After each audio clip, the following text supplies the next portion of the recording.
Yeah, um, I came from ATL. I had a very humble beginning. Grew up on the South Side, and I was raised in the, I guess you could say, urban, low income area.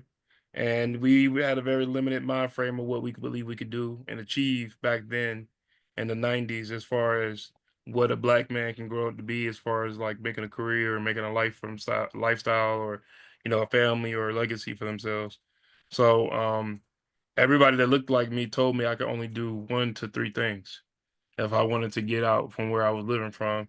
And as my journey progressed, I started, traveling more and getting inspired by certain key women and key people in my life that allowed me to believe in myself, have confidence in myself, and go way further than the aspirations that I really started off with. So I went to SCAD and Art Institute, and no longer, well, Art Institute is no longer a college as of Biden administration, but I went there for video game design, and I went from doing video game design and trying to make ends meet as a starving artist, literally.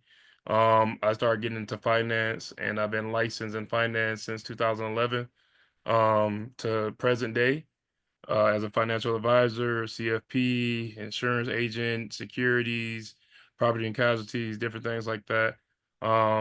And I took the knowledge I got from those credentials and that education experience and that work experience, and I started my own company in 2016, an LLC. I call it Lucky Seven Solutions. My name seven was my different skill sets and solutions. And then 2019, it became a C corporation, tax designation L7S Inc. L7S Inc. And between 2019 and 2022, we generated about $4.6 million. And so, before the age of 30, I was able to become a multimillionaire, and one of the first in my immediate family. And so with that, I started changing generational, they say break that generational curse and wealth. So I started setting up other businesses around the world with colleagues and family members. 2022, health accident happened. I ended up in a coma and disabled and amnesia and a whole bunch of other stuff.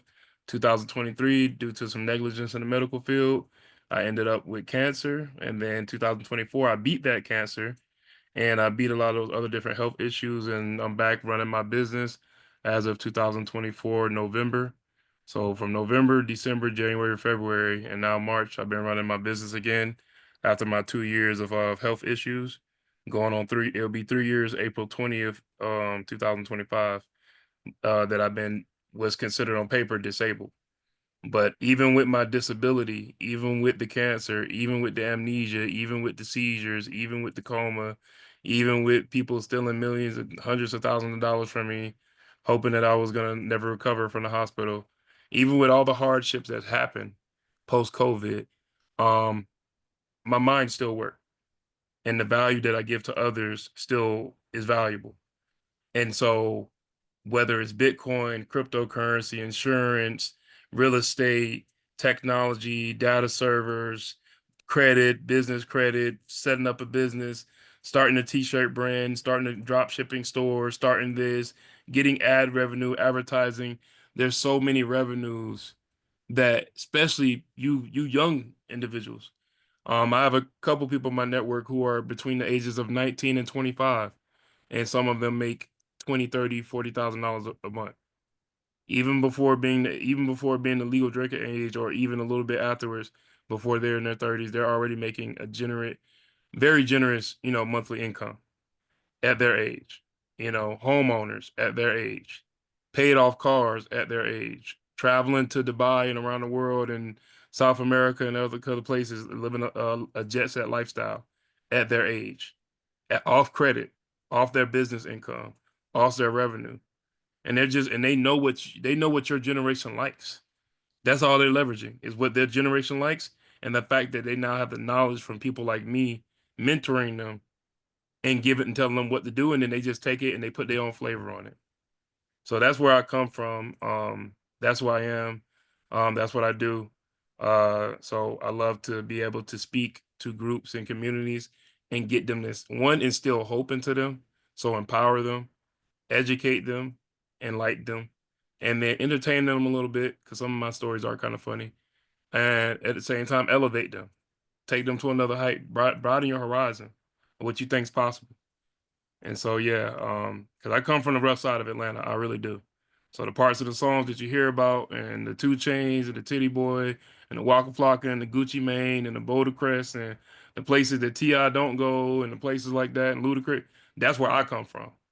And so I lived that. I was raised in that, and I was taught that, and I still broke through those barriers, right?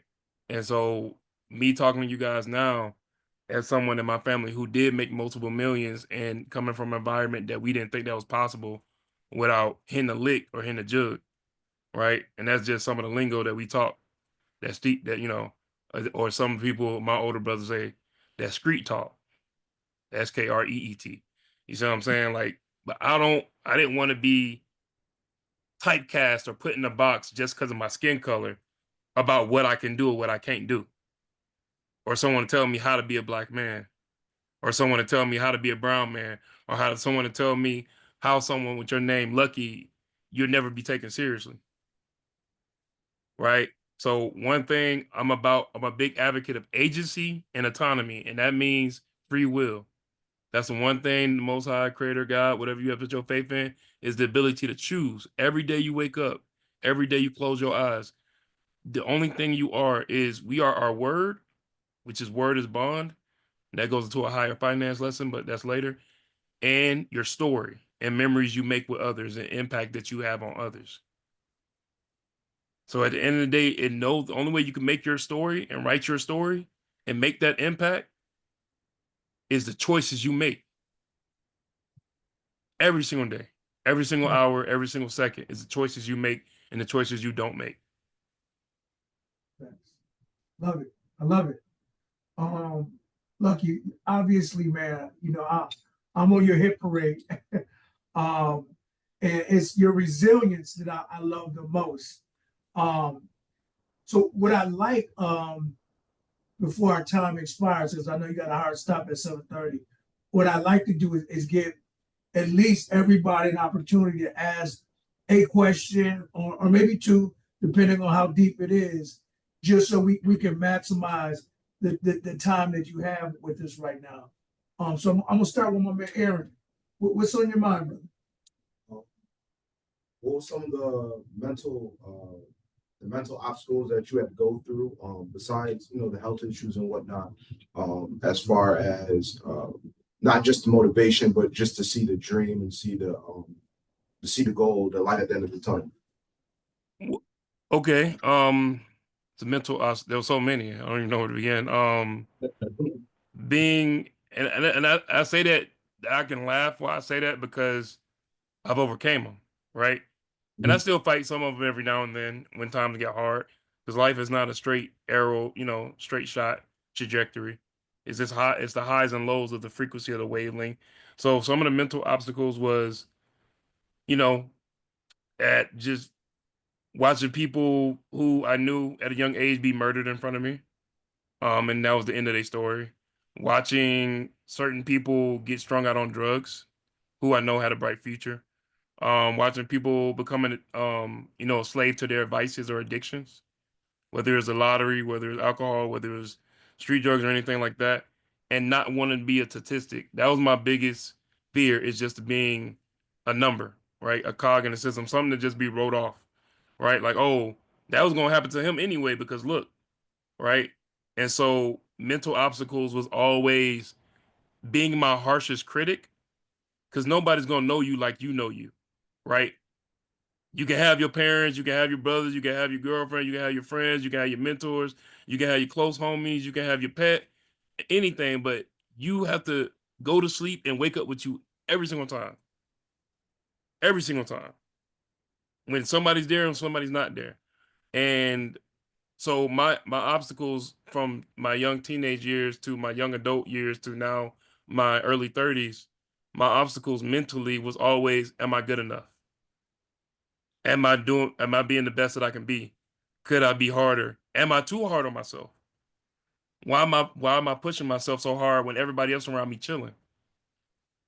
The mental obstacles is Why work this hard when I could just be complacent and get by just like everybody else? Why do I have to be the trailblazer, the chain breaker, the way maker, be the source, the provider, this and that?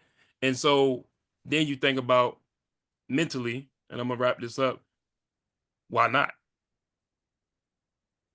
Somebody's got to do it. Why not me? You know, sometimes we always looking for a savior. We got that savior complex. We always or looking for a savior complex, I should say. Sometimes ain't gonna be nobody to come save you. You got to save yourself. But when you do that, you provide what I call AIM, which is one of my frameworks: aspiration, inspiration, and motivation to give direction to others. You provide AIM, even if you just doing something that's losing weight and hitting your weight goal, getting on a diet, learning a new skill set, learning a new language, doing a new job. You may think, oh man, it get hard sometimes learning that new language or eating or working out or doing whatever. But then someone sees you doing it, and especially if you documenting it, in nowadays age, day one, day two, day three, day four, and they watching you level up, they're watching you progress, you're watching you progress. You just provided a light or aim to so many other people to make an impact that mental obstacle, we all gonna have them. They're gonna always be there. But what are you gonna let be loud in your head? Your confidence or your complacency?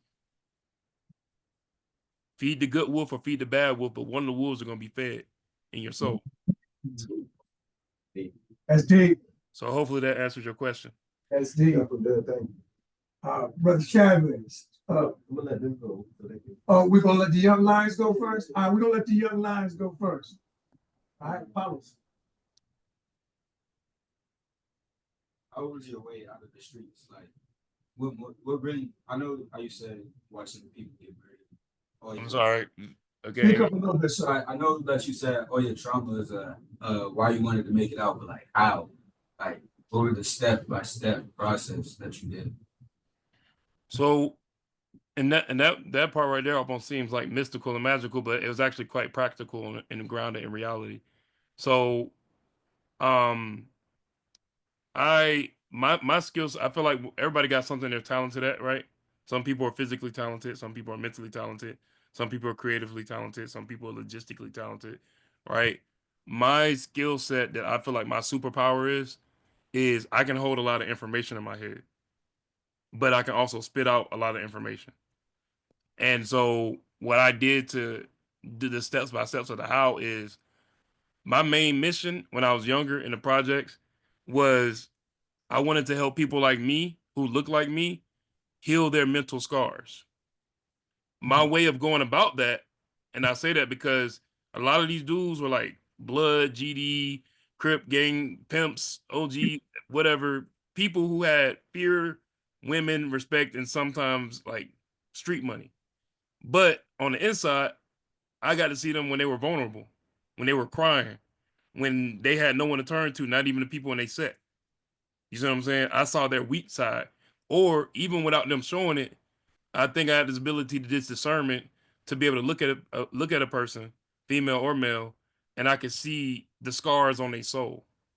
So I wanted to use that ability of holding a lot of information and being able to see empathically when someone's going through trauma and help them heal. I'm like, well, what helped me heal from my trauma? Or what helps me as a exercise?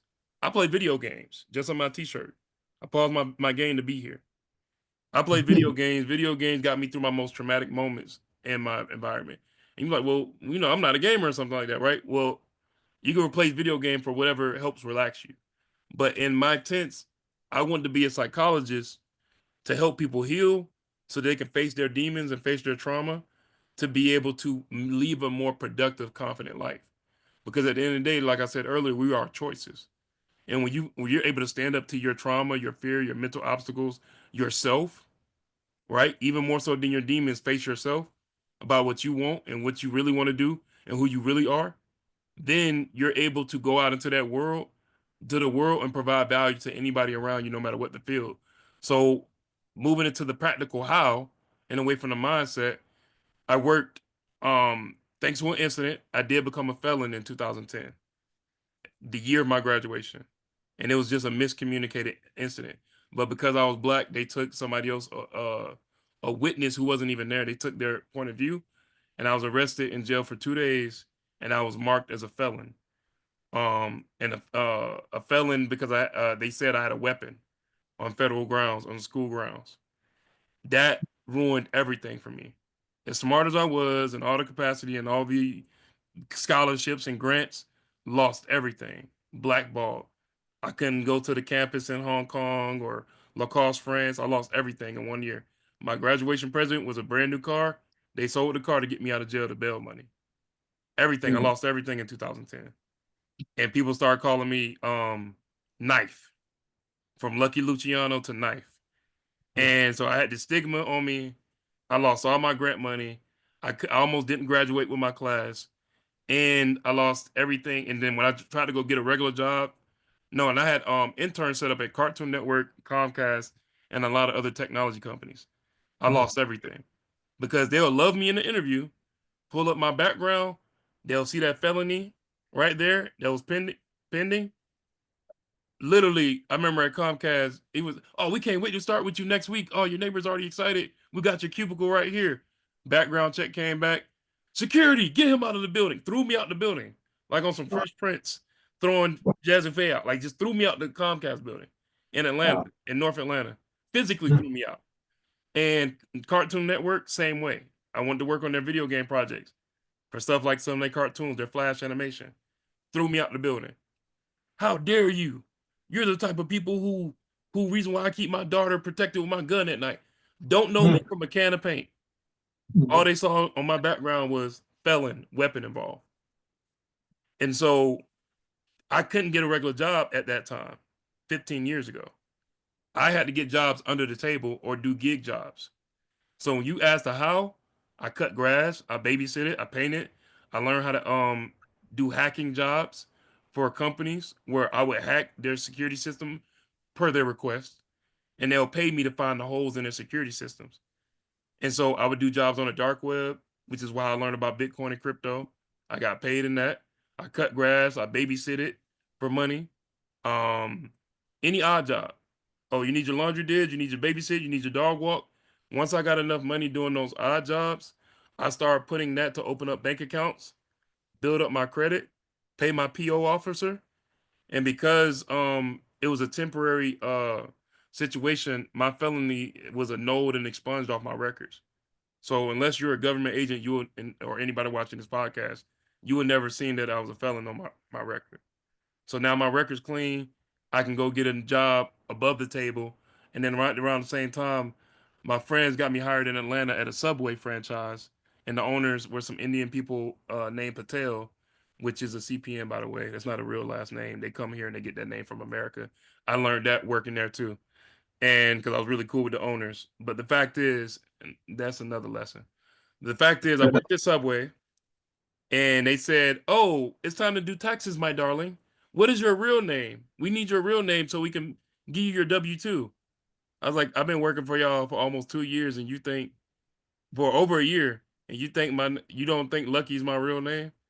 Well, no, darling. It's special circumstances that we hired you, but we have to make you official now. We can't just keep paying you in like checks and money orders and stuff. Lucky's my real name, and then they looked it up. And it was like that, and they paid me. And then from Subway, I started doing multi-level marketing during college. Wake Up Now, Vima Verve was big back then. Primerica, different things, insurance agencies, PA, like all this stuff. I learned that. I got licensed. I got credentialed. I started working for other firms and agencies, and I learned how to sell. And I got training from people who did stunt double work in like Black Panther and all these other movies. Tim McAdams was my mentor in finances here in Atlanta, and then a few other mentors. So when you say how, I worked jobs to learn the value of a dollar. I got mentorship to speed up to cut down the time, and I started learning skill sets that would pay me a high enough amount of money. Got my credit right, and boom! Now instead of doing it for these corporations and agencies and franchises, I did it for myself. I took every skill set that I learned from a job. I don't care if it was Subway, Cheesecake Factory, Mercedes Benz, Home Depot, some random bar, insurance companies, corporations, auditing. It doesn't matter what the job was. All I need is 3 weeks. Give me 21 days. I'm gonna make or break a new habit with my system of how I learn something new. Three weeks is all I need. I learned that new skill set. I put it in my book of business, and then when I leave that job, I don't. I'm gonna quit before they fire me every single time because I don't want to forget about my dream. I would never let a job have to pay me a lot of money on a W-2 point of way for me to forget about my dream. My Facts. dream. Then I'm not. I can't work for you. People will look at me weird too. They're like, "You're employee of the month. They just gave you a $20 raise. You're a supervisor. Why are you quitting? Can you pay me more for my dream? What do you mean? People would kill to be in your position. Can you pay me more than my dream? Well, no, but okay, peace. Here's my 2 weeks. I don't care what the job was. I could have just got a raise. They look at me. You just got. They give you more money. All this, the privilege, the company watch, blah blah blah. You make this many sales. Why are you quitting on us? You, when I give a job my all, it's like a marriage or a relationship. I'm spending 80% of my time of my life at that job. I don't care if it's insurance, financing, Cheesecake Factory, IT, security, whether I'm traveling per diem or at an office space, you're there. You're knowing your coworkers become your family. They become your friends. Whether you like them or don't like them, you're up in day 5 days a week, maybe 40 hours a week. You know what I'm saying? Working with these people, right? Even if you work at home remotely from your computer, you're still getting to know your coworkers or your supervisors through video call or whatever. That you can get money any kind of way. You cannot get your time back. Time is the great equalizer. So when you say how, you invest your time in wisely in getting skills that people are going to pay you for. Learn how to do it yourself instead of doing it for someone else. And that way, when you do it for someone else, instead of you working for them, you're working with them. It's a collab. Make sense? That's the how. That's how I did it. Lucky, I love it. You knocked that out of the park. All right, we got two more lines that have to ask questions. Yeah, All right. question with that. All right. Yeah, so, but I got something. Right. All right, shoot. So we talked about that shift and how you got into finance. The question is, how'd you break the complacency? I get what you went through with the gun charge and that forcing you to have to be willing to take jobs, but it sounds like you had it made for a while. How did you not stumble at that? Because majority of people who look like us, when we get to this position, they stumble. Um, and I'll make two corrections with your question. It was a knife charge in 2010 when I graduated high school, and that was because a teacher looked out for me, a principal looked out for me, and gave me a chance to rehabilitate myself, even though it was a miscommunication. Second, I honestly my ambitions wasn't that great before 2013, 14, because even though I still wanted to have my psychology firm, my practice, my agency, um and I wanted to get government contracts so I can take care of mental patients off of government subsidized money. Uh, I didn't really have that many ambitions. Like I would play a video game and eat some hot pockets. I'm good. I didn't think nothing else past hot pockets and video games. My PlayStation and some good, you know what I mean? Boom, boom, boom, quick microwave or now air fryer. That was it. I'm happy. I don't need nothing else. I'm in my happy place. I met my soulmate that made me like, oh, Lucky, you gonna be my man. You gotta take care of me. We need a house. We need a trust. I need cars. I need money. We need vacation. The kids gotta be taken care of. That meeting. Sometimes you meet people for a reason, and you meet them for a season. And that relationship showed me unconditional love outside of my parents and outside of my faith. And it made me want to be somebody better. And that is what beat my complacency. I wasn't doing it for just me. And I mean, I've been an uncle since I was born, and my mom had a daycare center business since the 90s, and I helped out. I am literally in Georgia a registered nanny, male nanny. Like, and then it's weird to a lot of my clients when I was doing the male nanny thing because I worked off an app called Nano. It's kind of like DoorDash or TaskRabbit or whatever, but it's for like babysitting. And it was like, but without saying it, you're black and Mm, you're a male and you're masculine. You want to babysit my kids? It was the weirdest thing to them because they're used to seeing white females or only females. And if it was a guy, they were saying, flamboyant, like broken mm. wrist. And the parents were used to that. So I was an anomaly on the app. I stood out. I was polarizing. Right. Right. And then every one of their kids, they like 3, 4 year old kids. Some of the people who can afford that, their subscription on that app, they're doctors, lawyers, scientists. They're making 5, 6, 7 figure careers. So they Mhm. want their kids to know violin or be a polyglot or orchestra or teach them a third language or show them how to do fencing or private school or Woodward Academy or something like that. I'm not doing all that. I'll teach the kids something. I'll be there. I'll be their butler. I'll cook them some good meals, watch some Casper the Friendly Ghost, teach them some things, let them play on my Nintendo Switch, teach them how to play a video game when their parents not looking, make a little contract with the kid like, hey, if we do this and knock off the checklist before your parent get home, we'll do this. And then I'm in really nice luxury houses and stuff, watching the kid, watching the dog, house sitting, and then I get great reviews. And the lesbian couple that owns Nano, who do it, they was like, they blew me up personally. It was like, your reviews are so great, especially the single moms who have high end careers, who have young sons, and they don't Mhm. want their sons being influenced by certain things. They said I was a godsend. And so I say to answer your question, to bring all that up and make sense, my complacency was being polarizing or being controversial is not always a bad thing. Mm. Sometimes you want to be that black sheep. You want to be that red dot in that sea of white or that black dot in that sea of white. Sometimes you want to stand out because now that you got people's attention, what can you do to make an impact? Right. And so beating complacency was every time I went through a hardship, I could have never said one thing I would never say, even when I made multiple millions before I was 29, when I was 29, before I was 30, and even though I'm about to do it over again after my disability and all that other stuff, I can never say I did this on my own. Mm. My aunties who passed from cancer inspired me to not be like my uncles and my brothers. My fiance that died from a heart attack in 2014 inspired me to create this Wow. company that I got on my arm. The ones who call me Lobo de Suerte, Lucky Wolf, which is the gold wolf you see behind me in my virtual background. That my Spanish speaking Dominicans and family, they inspired me. Mhm. So many people molded and shaped me and seasoned me to be the man that I am in present 2025. When times I wanted to literally give up, they were my, I call pillars of light, my foundation. And so even a fool can teach you something. Mm. You see what I'm saying? People are Yeah. in your life for a reason and a season. I've met all types of people in my travels across the 48 different states, across 4 or 5 different countries. And I never thought I was going to leave out Boulder Crest or Georgia, let alone travel the world. Mm. And so com- doing those things, right? It wasn't always a romantic relationship. It wasn't always hardship that made me not complacent. Like get it, do or die.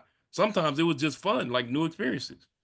Mm. Getting on a yacht for the first time, getting my captain hat, getting riding on a jet ski, windsurfing, deep sea diving with turtles, meeting people, going on like it was just climbing up a snow mountain for the first time.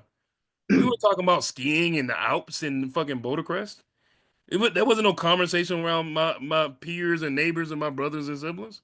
Mhm. Having new experiences and broadening your horizons, because whether you realize it, and it's just a little secret gem I'm gonna drop, when you go on an airplane and you fly across different time zones, you're being affected. Your brain is being affected by different electromagnetic fields from the North Mhm. Pole to the South Pole. The higher you get up in elevation, the higher the frequency, the less the air is. That junction causes some people to have what they call jet lag, or they get really sleepy. But when you're in that point of frequency, that is the best time for you to absorb information in your brain, which is Mm. why certain people on private jets and Boeing jets will read before they lay down and sleep and be comfortable, because your brain, your synapses and your axons, which fire off electrical signals, will be able to absorb way more information than normally if you was at a lower sea level. Mm. So not only does broaden your horizons mean travel, but when you travel and you broaden your horizons, you actually expand your brain power. Every time I traveled and went to a new place, Every time I was affected by a different environment, I got smarter, I got stronger. Wow. So when you meet there's other people, you actually increase, you level up just by traveling this world. How crazy is that? So that's what I'm saying. That's what kills complacency. New experiences based on your choices. Lucky. That is freaking dope. I've never heard that before.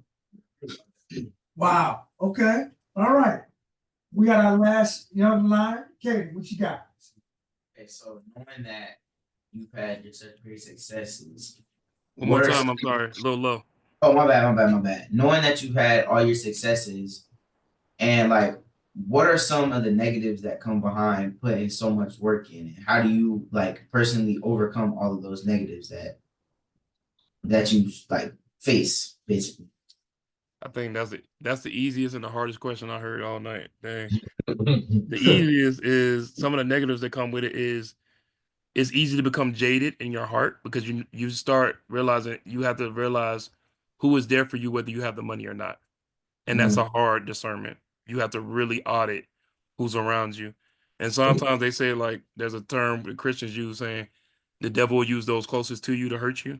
That is a very true statement. Like the ones I would go take a bullet for were some of the very same ones that hurt me when I made that much money. My little sister, my mother, my father, my brothers, my friends, like it became such a chaotic thing. I didn't know who to trust. It became very hard, very quickly, where you didn't know if somebody was there because they was actually there because they care for you, or they wanted you to shoot them another $10,000, $15,000 real quick just for them to go do something. And you're trying to tell them money is not the answer, it's just an extension of your will. And they're looking at it like, oh, you just greedy and you selfish, you changed up. You're trying to stop them from giving them the rope to hang themselves if you know they got a vice or addiction, like gambling or drinking or smoking or whatever it may be. And if you give somebody a certain amount of money, which is an amplifier, a super soldier serum for those who watch Marvel, it's an amplifier. It don't change the person. Money does not change people. People always say money change people. Money just amplifies what's already in their heart. Yeah. The super soldier serum made Captain America. It keeps Tony Stark's heart alive. It's the same thing that powers Thor's magic with his thunder. But at the same time, that super soldier serum created the Red Skull. It powered up different vibraniums to make, you know what I mean? Like it made villains too, just like it made heroes. It's not the tool, it is the user of the tool. It is the free will or the agency of the tool. So the negatives that came with the tool of making a lot of money and success is trust. You have to come up with something to be able to see the pattern of people, whether especially those who are closest to you, to see the pattern of people to know if they're there for you or they're just being an opportunist. And that's really hard because we're all raised to believe take care of camp, take care of home, take care of family, loyalty above everything else. And sometimes you can be loyal to a fault. And that will hurt you. That will change that can change your heart. And so one of the negatives I also dealt with during COVID or during that time was because of certain people who were really close to me, because it wasn't the money. I had people who I hired as managers because they were like my brothers. I hired them as managers to run the company, especially when I got put in the hospital during my medical stuff. They embezzled $300,000 from my company while I was in the hospital, and it hurt. But Yep. people thought I was hurt because of the money. Oh, it's just money. Oh, it's not worth fighting. Oh, it's not worth your life. Trust. I'm not. I had made 4 million, so 300,000 was like it hurt, but it was like I reached Trust. a point where it was like, I can get that back. I know how I did it before. I'm gonna do it again. It was, I know y'all for 6, 7, 4 years or most of my life, and you would stab me in my back when I'm in the hospital, literally kicking me while I'm down. Well, still, figuratively, but you know what I mean. And so that was the negatives of the success and came with it, and not closing your heart off or not becoming so cynical that you feel like you can't love or trust again. That is the negative. That is the battle with success. That's when they say it's lonely at the top. That's what Yeah. they're talking about. That isolation of They don't understand the mindset of money is just a tool. It's not you. It is just what you can do, what you was going to already do or thought about doing. You can do it faster. Remember when I said time is the greatest equalizer? Yes. If you had a Christmas list or a bucket list of everything that you want to do or everything you want to buy or everything you want to experience, the only thing that's separating you, right, is what? What do you go trade your time for? Money. So if you already had the money, then you ain't got to go trade your time, right? So now you can exponentially do whatever you was gonna do just faster. I had did everything I wanted to do, and then I was good. So I was like, my thing was like, dang, what can I do for my little sister? What can I do for my little brother? What can I do for my best friends? What can I do for my mom and my dad? What can I do for people I care about? What can I do for my god kids? What can I do for my nieces and nephews? That because it's like, damn, like, well, I got a house, I got a car, I'm traveling the world, I'm doing private jets, I'm staying in 5-star hotel. I don't even need most of this stuff. I was cool with my video game and hot pockets.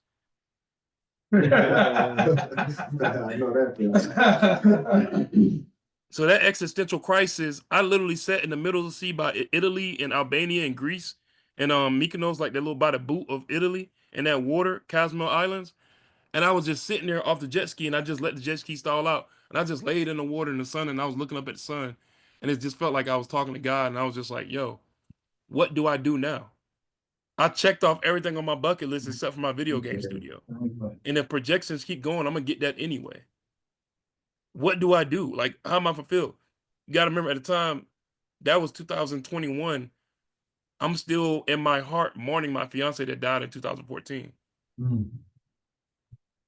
I'm like, it's about 6-7 years later. It's 7 years later, and I literally kept my promise to be a millionaire. But you're not even here to enjoy it with me. You in a whole nother world. Now I gotta find me another soulmate, find me another love in my life, and then are they gonna like me for me like you did, or are they gonna like me for my money and what I could do for them? That's what I dealt with when you say the negatives. That's why that's the hardest question somebody just gave me. It's not. I'm still kind of dealing with it. I'm still just now forgiving myself, which allows me to forgive others. I was quick to forgive others before I could forgive myself. The times that I wasn't there. When you're grinding and you're working, you're not going to be there all the time. And the ones that matter in your life are going to remember that, and sometimes they'll hold that against you. Yeah, you made it to the top, but you missed my birthday. Yeah, you made it to the top, but you didn't come to a family reunion. Oh, you missed your friend's funeral, or you didn't say happy birthday to me on Facebook, or you did this, or you was too grand, or you was out jet set and you forgot about us. Those are the negatives that come with that. So you will either have to get thick skin or find a way to cope with that. And as long as you find a healthy way to cope with that and forgive others for they don't know what they have done or what they say. Because sometimes people will say stuff and they think they're being helpful and they can be saying the most hurtful things to your soul. Case in point, and I'll end it on this. When I did start to recover and feel healthy again recently in the past 4 months, and I beat cancer and all that stuff, a lot of my constituents or people who owed me money or people who were friends or work associates from previous jobs or whatever. Oh, Lucky, yeah. I'm so glad you're getting healthy again. But you had all that money and you were so cocky and confident and egotistical. God had to humble you. Oh my God. Wow. And I can tell you every activity I did with the 4.6 million. I paid $400,000 in 10% tax liability. I set up 10 different plus businesses for family and friends. I was paying family and friends who were not experienced or trained and had records. I paid them $5,000 biweekly. I fixed their credit. I got them insurance. I taught them how to accept cryptocurrency. I set them up with skill sets to get them other employees and contracts through SAMS.gov. I gave housing to people who were homeless. I helped people. I'm talking about, and the list goes on and on and on and on and on. How was I egotistical? And all I did is give, give, give, give, give. If I couldn't pay out somebody because my accountant said it wouldn't make sense to take it from the business account, I would set that person up that loved one or cared one. I would set them up with a business, make them a payee or vendor account, set them up, and then I'll invoice them and pay them the money through the invoice, and then write it off. So Wow, instead of look, just cash apping and Zelling them. That's deep. That's deep, brother. So that's what it hurt when those same people said, "Oh, you just got too grand, and besides yourself, God had to humble you." Mm. That hurt me more. And when I was sick in the hospital and I couldn't move or physical therapy, and I did get my memory back after the amnesia, that crushed me to my soul.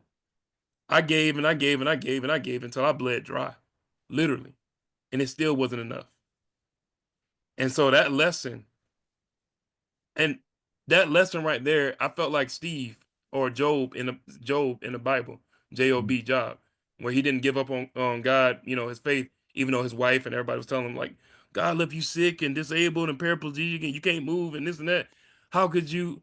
Because God didn't forsake me. Man did, and man told me to, and man, trying to talk for other people, but God didn't. Not what I believe in. You know what I mean? Not my faith, because I know I did everything I did from my heart. I never ever. I'm my pillar of my soul, just like this gold wolf, is the golden rule: treat others how you want to be treated. And all I did was treat people how I wanted to be treated. I did everything ethically, above the board compliance, ABC framework. Never would I screw somebody over just to make a buck. Ever. Ever. So because I know I did it from my heart, because if I didn't want to do it, I wouldn't do it. And that's what, and I will tell you that, and like to answer that, that is what helped me get over a lot of the pain and the negatives and the things that had came with the success and they came with the fall. And I'll take this from Piff Marty's song and one of the new rap artists. It's not about the fall. It's about the get back, Yes. getting back up. We're gonna all fall. We're gonna all stumble. We're gonna all have those complacencies. We're gonna all have those lazy days. We're gonna all have those days where it's like, damn, what am I doing? Or you get off track. But it ain't about you falling down. We all fall down. Gravity exists.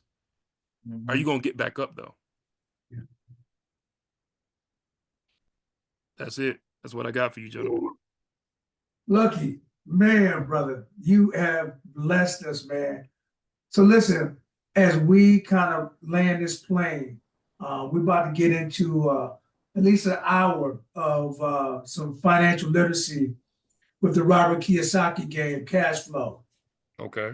Um, could you just I know we short on time. Could you just pray us out, brother? Prayers up. Yes, Okay. sir. Oh man, that's it. I tell my soul family all the time, I don't feel like I'm the best at prayer, and they're like, "No, you're not. You're a great talker." I don't thank you. I'm still an introvert. So, all right. Sheesh, y'all really got me on the spot here. Let's see. I gotta pray us out. Dear Heavenly Father, Lord above, Jesus Christ, for these young men, for these young brothers, for these young kings of the future who are going to lead the generation, who are going to be the trailblazers and the way makers and the market makers of this economy, of this future, of their families and everyone that they touch and everyone that they influence, everyone that they impact, everyone that they give inspiration to and hope to, even themselves when they look in the mirror, when they face any goal, any endeavor, any challenge, when they build the foundations for themselves, when they set out and make the frameworks for themselves, when they take everything that they learned and everything that they didn't have to go through the mentorship of the Level Up podcast, through Earl McCrae, through their family, through their influence, through their idols, through their stars, through their hopes, through that anything that gives them that burning desire and that passion, that will of God, that free will. I want them to be able to be covered in the protection of blood, Jesus Christ, be covered in the blood. I want them to be under your grace, under your bless, under your light, under your protection against any witches, any warlocks, any opposition, any negativity, any different things of idols that would wish them to do them harm because of their jealousy, because of their hate, because of their cynicism, of not wanting to see your love be shown through their works, through their lives, through their thoughts, through their actions. And I want them to even know that even when times get hard, even when they feel isolated, even when they feel like maybe it's not for them, or maybe it's different, or maybe they were forgotten, or maybe they're abandoned, that some type of sign, some type of expression is revealed to them. And in that epiphany, they realize that they are loved and they are always loved and they are never truly alone. And as they walk this path, whether it leads them through the valley of darkness or to the highest mountaintops, that they know they always have a community, they always have a foundation, whether it's through the kingdom of God or through the ones in the covenant that they're protected under in their brotherhood, have each other's back. Be there for one another. Treat others how they want to be treated. Show love, respect, and commemoration for each other, showing that they can get together and be together, whether they're on the other side of the world or whether they're right next to each other doing a joint venture, doing anything, making a difference in their communities, making a difference in their families, making a difference in their circle groups. And everything that they do creates a win-win-win scenario that shows you that no one has to lose in this world, that no one has to be a loser. No one has to take a fall. No one has to take an L. No one has to take a loss. And if they do take a loss and they do take a L, it's a lesson. It's a lesson in love. It's a lesson in labor. It's a lesson in leverage. And they leveraging the grace and will of the Almighty God, the Most High. And that I pray. Amen. Amen. Thank you, brother. Thank you so much. No So problem. I will definitely look for your invoice so I can pay you. Oh man, you guys are like all up and smiling and stuff. Y'all are like a whole nother set of people in front of me right now. That's Yeah, crazy. man. I This hope is y'all good. got some. Y'all cool, man. I just hope y'all got value out of it, man. Like the only thing I did all I didn't do that.